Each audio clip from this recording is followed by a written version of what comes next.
5 reasons you need more shrubs. And if this picture of the female cardinal munching on some American beauty berries isn't enough to inspire you alone, it's also a little bit of a hint at one of the most important reasons why you should be planting more native shrubs in your gardens and landscapes. But we'll get to that. There's no one individual shrub species that is going to be native coast to coast or globally or anything like that. But by what I mean by this is that no matter what part of the country you're in, no matter what part of the world you're in, the ecosystem that's native there and the plant communities that are native there include a lot of different species of shrub. And what that means is that you have a lot of options.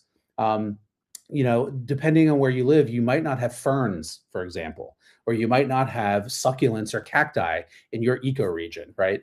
But for sure, no matter where you live, there are some species of shrubs that you can plant in your landscape to get all the benefits from them. So there are shrubs that are ground covers, and I'm thinking of something like a bunchberry.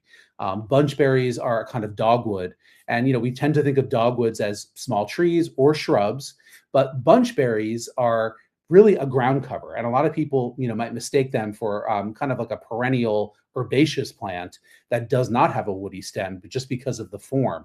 But they are woody, and they grow close to the ground. They only grow, maybe 6 inches tall. So that's one end of the spectrum of shrubs. And then you have plants like this oak leaf hydrangea, which these suckers can get to be, 10, 12, maybe even 15 feet tall. Think of your herbaceous perennial plants, your wildflowers.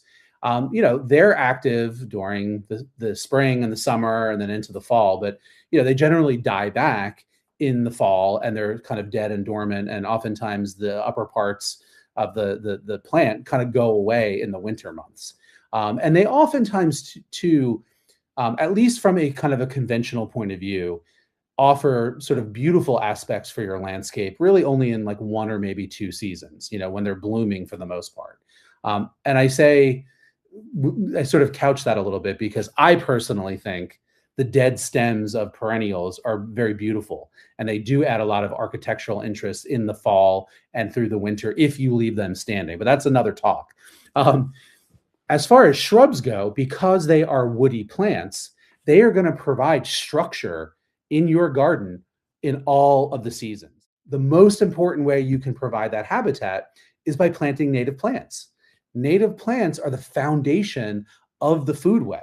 And they're the plants that the wildlife have co-evolved with over millennia. So their life cycles are in sync with each other, and their nutrition values of the plants are kind of synced to the nutritional needs of the local native wildlife. They're really like 2 pieces of a puzzle. And that's really kind of the definition of an ecosystem. It's the living things in the landscape and how they are in the environment and how they are all interacting and relying on each other and the non-living aspects of that environment. So shrubs are going to be a critical way that you're going to provide a food web for all of those different kinds of wildlife. Fifth and final reason for why you should plant more shrubs is that in addition to providing habitat in the form of food sources, native shrubs are also going to provide the other components of habitat that wildlife need, namely cover and places to raise young.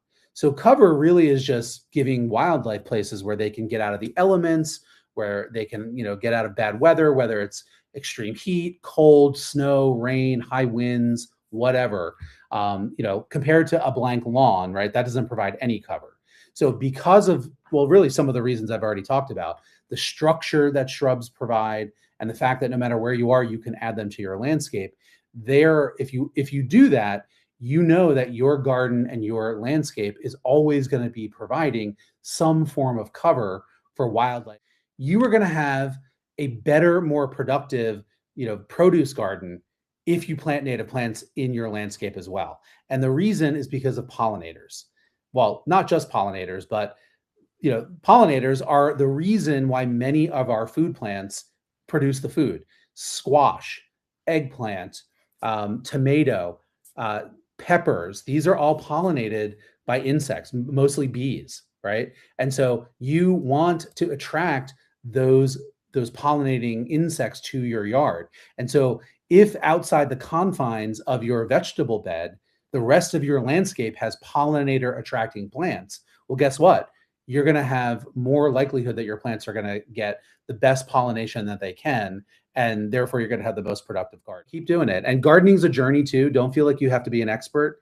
Just plant some natives this spring and learn, observe, and grow. And then, every year you'll learn a little bit more and you'll add more natives. And pretty soon you'll have an incredible garden and you'll be the expert.